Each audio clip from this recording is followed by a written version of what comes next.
octubre de 2016 hubo un feminicidio que para nosotras fue paradigmático.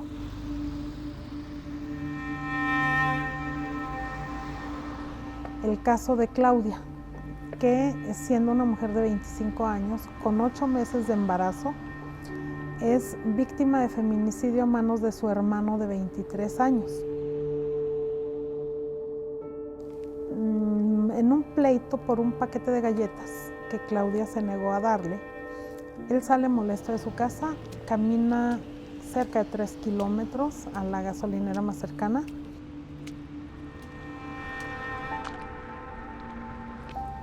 Consigue un galón, compra la gasolina,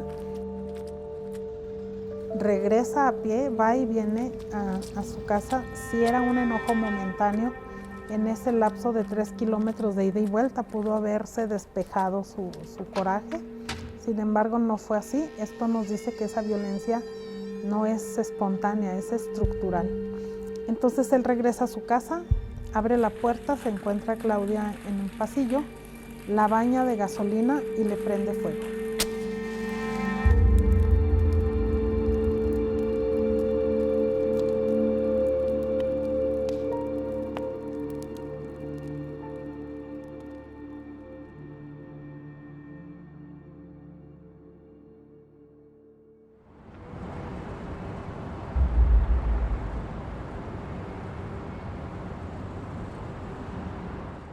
En la actualidad pienso que todo comenzó muchos años antes de conocerlo a él. Yo siento que conocerlo a él solo fue consecuencia de todo lo que estaba sucediendo, consecuencia de toda esa educación que yo había tenido durante años, consecuencia de lo que yo veía con las mujeres de mi familia, consecuencia incluso de lo que se ve en la televisión, de lo que aprendes en la calle, consecuencia de las pláticas de las vecinas, de las amigas, de primas.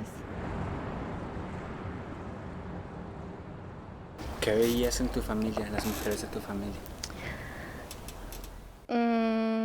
Era un común el que todas dijeran que el amor era aguantar, era sufrir. Para todas era muy normal como padecer una relación con un hombre.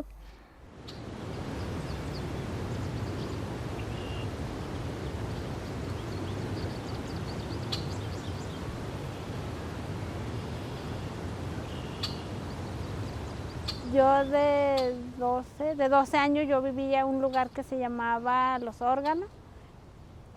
Yo fui responsable de mis 2 hermanos, de una hermana. En total éramos cuatro niñas. Ya teníamos 2 días o 3 días, ya no teníamos maíz, entonces yo esperar camión y no pasaba el camión, pues pasó una camioneta, pues ahí venía una persona. Pues de allí yo escuché que al rato regresaba por mí y ya como 1 hora allí pasó la camioneta. Es más, me preguntaron que dónde iba y yo les dije que a Pueblo Nuevo, también era Jalisco. Yo les creí que iban allí porque me dijeron que iban a Pueblo Nuevo, entonces llegamos a un lugar que se llama Colonia Rivera. Llegando en ese crucero, pues ya no me dejan bajar y me llevan mejor donde iba el señor, que iba allí en la camioneta. No había nada, no había personas ni nada, pues había puras casas de madera. Era como a las 10 de la noche que nos encontrábamos allí, nada más los 3 personas. Entonces ya no me dejaron que yo me regresara, me quedé allí. Yo tenía 12, él tenía 40. Él llega a las 4 de la mañana ahí conmigo porque él ya sabía dónde me había dejado y empieza a platicar, abre la puerta y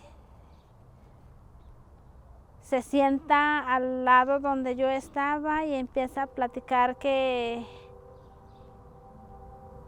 se había fallecido su esposa, que ya tenía 1 año, que si yo no quería ser su esposa, pues yo le digo que no. Y pues empecé yo a llorar porque pues para mí era un miedo, pues que yo sentí un miedo allí. Ese día, esa noche, este hombre de 40 años la violó.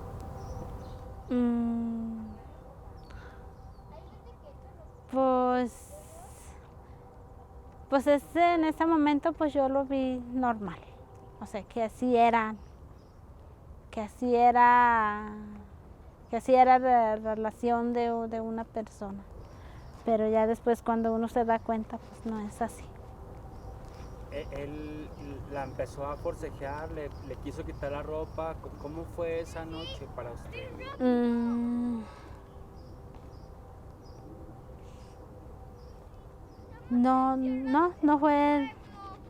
No fue que me quitó la ropa, sino que pues así, con ropa.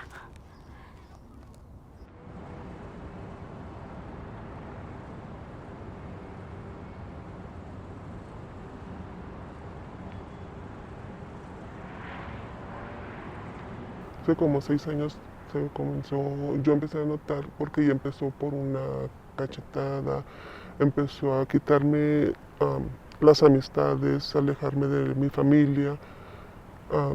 De hecho, en cualquier lugar que yo estuviera tenía que mandarle foto para saber, decir si es cierto en el lugar en el que estoy, si es cierto que estoy con mi familia. Yo no podía recibir llamadas de nadie, de hecho ni de mis hijos podía yo recibir llamadas cuando él estaba.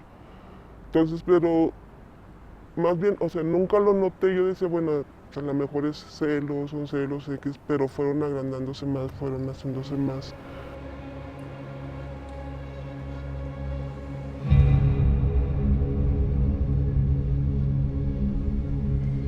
Fui a su casa porque me estaban hablando, que no contestaba el teléfono. Entonces me habló una persona y me dice, no contesta. Le habrá pasado algo, él es muy puntual, entonces yo voy a la casa. Yo le marco, no me contesta, voy a su casa.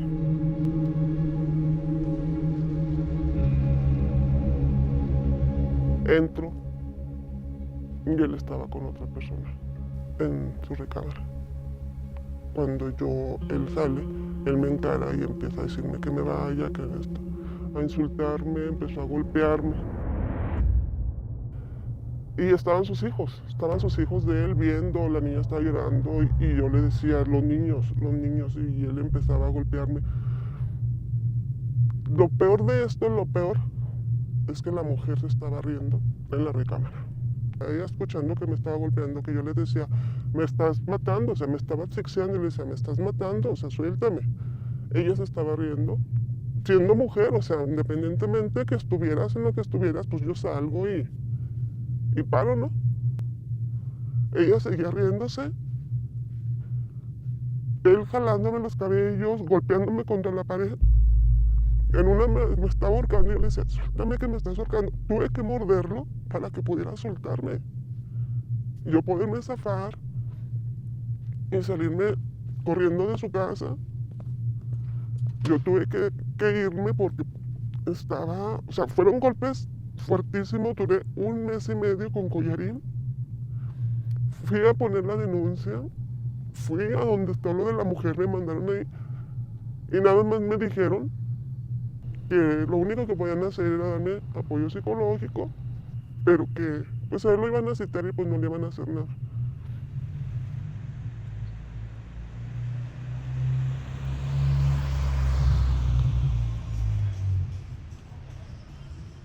Con la conciencia que tengo ahora, puedo percibir que este tema de la violencia comenzó en mi familia desde que mi mamá se casó con su segunda pareja.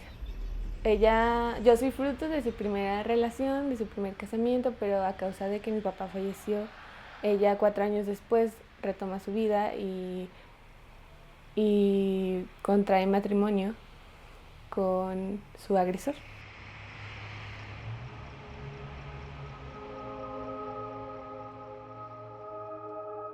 Había cosas que considero que no estaban bien y mi mamá era una persona que le gustaba verse bien, era maestra, se ponía uñas, se ponía pestañas y hay unas pestañas que te ponían de una por una, se las arrancaba con todo y sus pestañas.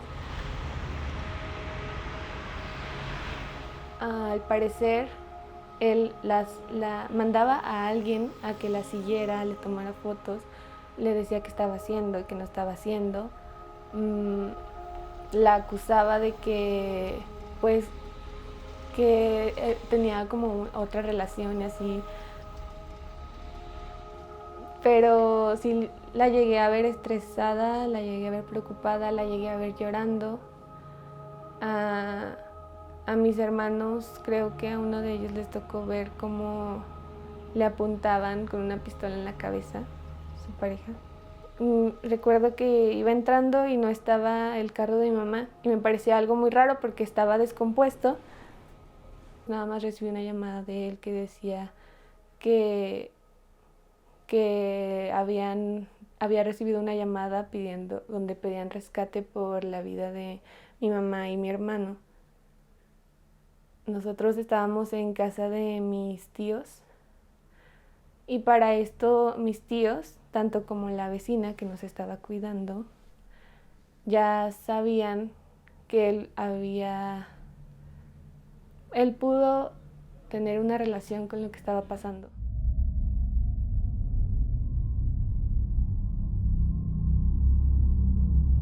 Se encontró unos días después el coche de mi mamá y en ellos había rastros de sangre.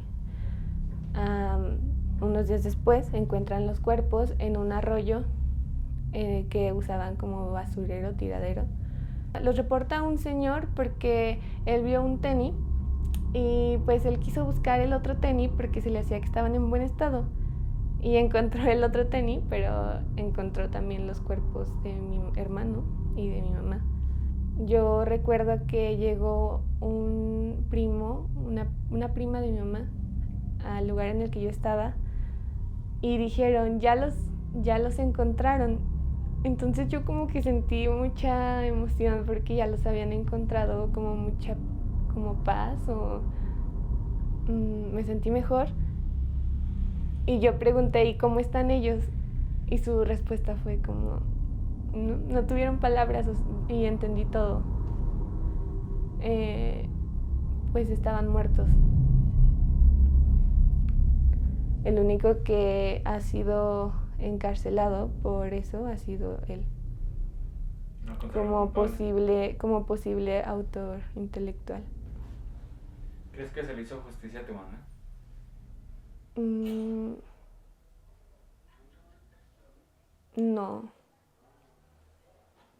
No, porque creo que hubo más personas involucradas en su secuestro, asesinato y hasta el momento hay mucha desinformación, mucho sesgo. Siento que se trataron de hacer las cosas bien, pero aún así hay mucha injusticia.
de diciembre de 2019 tuvimos un caso también muy conocido que ocurrió aquí en Guadalupe, Zacatecas, del caso Judith, una mujer que hizo varias llamadas al 911 y por la forma como están redactadas las normas, soltaron a su agresor hasta que la última llamada fue para denunciar un feminicidio.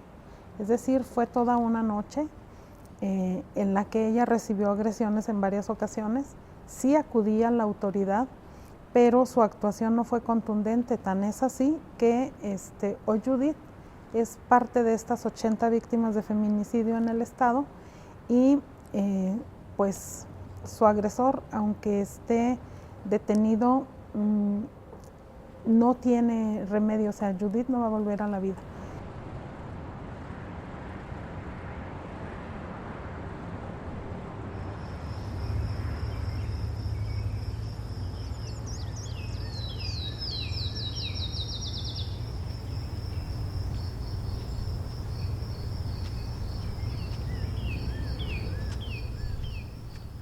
Me dio tristeza, me dio coraje y me dio muchos pensamientos por qué no estaban mis papás con nosotros, porque mis papás pues no tenían tiempo, tenían en cargo un lugar sagrado, tienen un cargo muy pesado desde que empiezan hasta los 5 años. Sus costumbres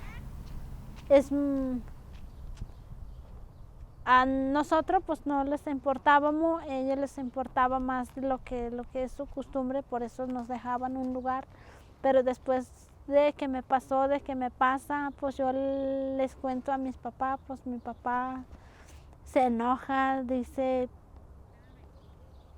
pues me dice muchas cosas porque mi papá también acostumbraba a juntar con sus hijas, a tener relaciones con sus hijas. Su papá. Ajá, tal vez también yo acepté esa persona, no conocer mi propio papá. Yo tenía ese miedo que mi papá llegara, pues se acostara conmigo o me hiciera su mujer. Eso es lo que yo no quería, yo tenía miedo. Pues ya cuando el Señor me hace como su mujer, pues yo dije, bueno, así va a seguir pues mi vida, yo voy a vivir con él o no sé. O sea, le digo a mi papá, pues ya sé que no va a aceptar. Si yo le digo a mi mamá, pues ya sé que mi mamá no va a decir nada, porque mi mamá fue golpeada, mi mamá fue, mi papá lo maltrató por querer estar con su hija, con mi hermana más grande que tengo. Hasta que tuvieron un bebé, pues llego, primero le cuento a mi mamá, me dice mi mamá, ¿esa persona ya lo conocías? No. Si le dices a tu papá, ya sabes lo que te va a pasar. Y no, pues yo ya me imaginaba lo que iba a pasar, pero a mí no me dio miedo de que yo tenía ya un poquito valor lo que estaba haciendo mi papá, que no estaba bien. Yo le digo a mi papá, bueno, primero le dije a mi mamá y luego después le dije a mi papá se enojó bien feo, que yo solté 2 palabras que le dije, entonces me ibas a convertir tu mujer como le hiciste a mi hermana. Allí más que mi papá se enoja, ¿sabes qué? Tú no eres mi hija, pues vete, nunca te voy a querer en la casa.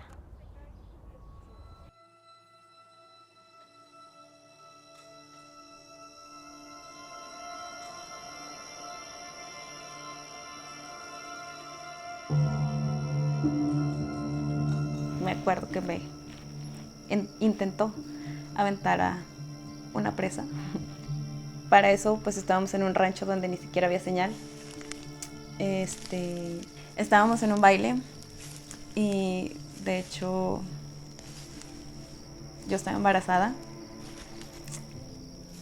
Total que nos peleamos, pues por no estar ahí como enfrente de toda la gente. Recuerdo que nos fuimos como a un callejón, como a una casita de los ranchos, y ahí empezamos como a pelearnos y todo esto. Y yo le dije, ¿sabes qué? Ya me voy caminando, si quieres esto, lo que sea. Entonces yo empecé a caminar y cerquita está la presa. Entonces él me llevó hasta la presa, me jaloneó hasta la presa. Solo recuerdo que me aventaba como para abajo y mi estómago topaba como en la barda de lo de la presa. Y ya me decía, pues te quieres morir, te vas a morir aquí, y así, pues palabras de ese tipo. Yo recuerdo haber gritado así como ayúdenme, y pues nadie me escuchaba. O sea, estábamos ¿Era lejos. de noche? Sí, era de noche.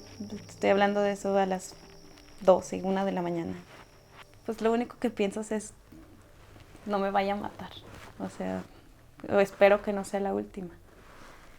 La última, sí, o sea, la última vez que estás aquí, en el mundo. En esa vez decía, o él me mata a mí o yo lo mato a él. O sea, una de dos. O sea, llegas al punto en el que ya ni siquiera es amor, ya es venganza. O sea, estás pensando en uno de los dos tiene que sobrevivir.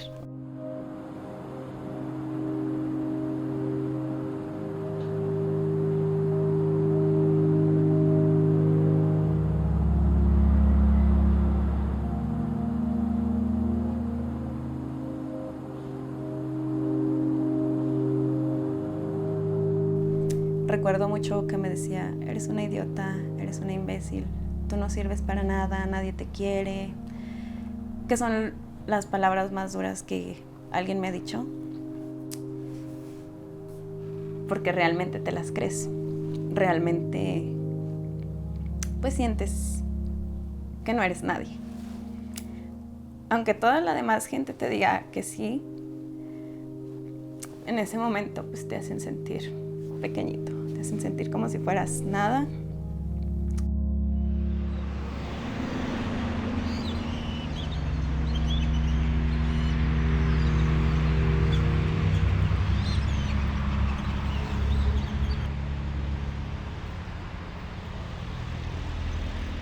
En una ocasión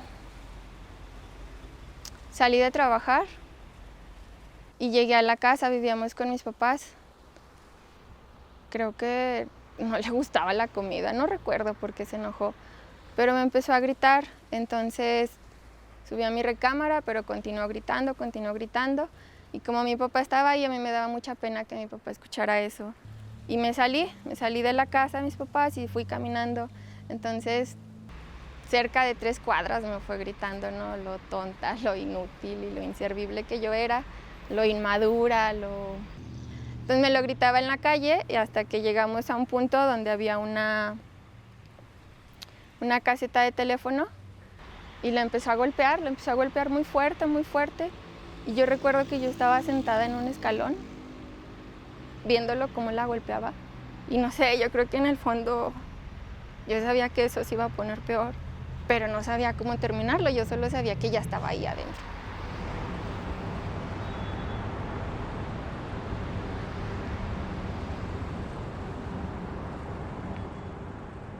Tenía 5 meses de embarazo y él estaba muy tomado. Entonces empezamos a discutir, no recuerdo por qué. Y como yo no quería ceder ante lo que él decía, pues lo primero que hizo fue que me tumbó de la cama. Con un golpe. Me empujó y después me empezó a asfixiar. Ay, siempre quiero creer que ya no duele.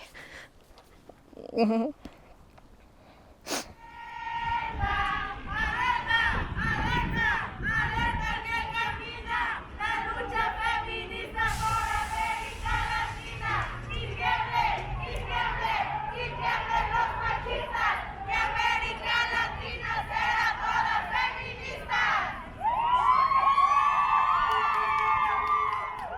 Cuando una mujer se da cuenta que no es la única viviendo situaciones de peligro o situaciones injustas, cuando nos damos cuenta que no somos las únicas,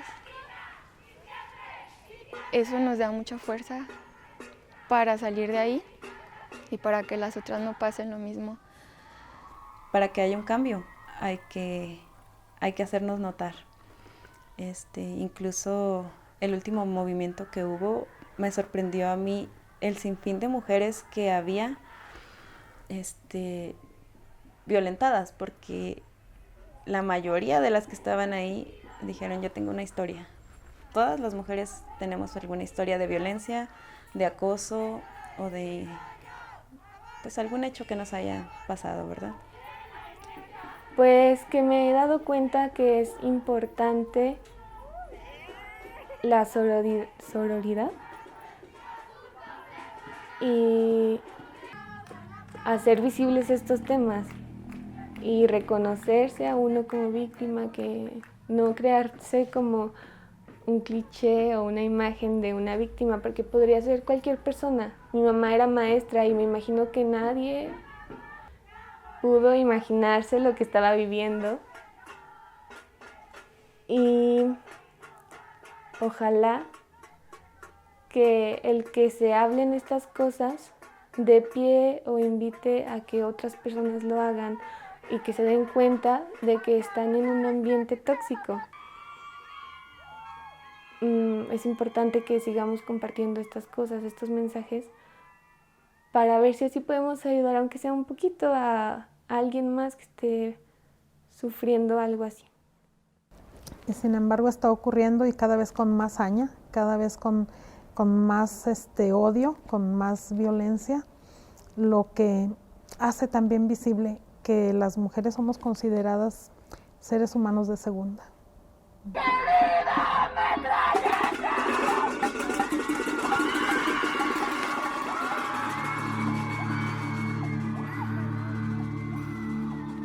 Tendrá que llegar el día que dejen de culpar a aquellas que se atrevieron a soñar, la que salió a bailar, la que salió a luchar, todas las que salieron a trabajar. Nuestras voces uniremos, esto no lo merecemos. Con la gente indiferente terminemos. Las que no están aquí, las que estamos buscando, a ustedes, a todas, las seguimos nombrando. En el viento, en los libros, en los cantos y versos, y en todos nuestros logros por cumplir.